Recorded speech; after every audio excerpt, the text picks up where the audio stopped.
Assalamualaikum warahmatullahi wabarakatuh. Nama saya Gamudan Maulid Rahman Hakim dari 1147 absen 18. Kali ini saya akan membuat video tentang budidaya ikan lele. Langsung saja ke videonya.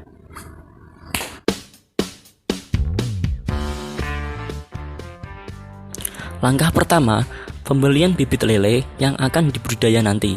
Dan jangan lupa, pastikan bibit lele sehat.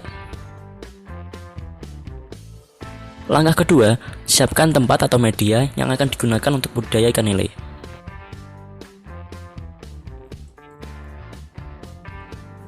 Langkah ketiga, tempatkan media tersebut dengan baik. Contoh, jangan di bawah pohon yang lebat agar saat daun gugur tidak mengganggu media budidaya ikan lele tersebut.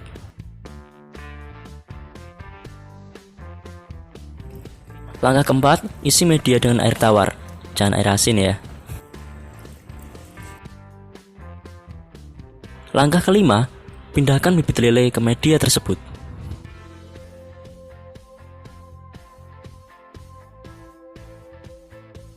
Langkah keenam, membuat tutup media tersebut agar bibit lele tidak loncat dan tidak dimangsa oleh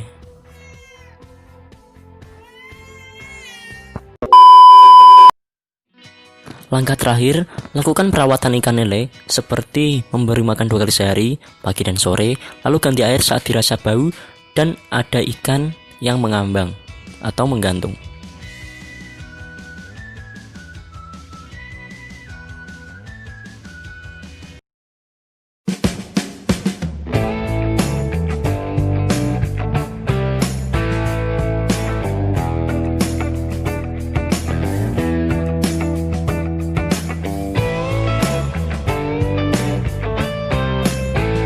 Saya Gamudan Maulid Rahman Hakim, sekian dan terima kasih.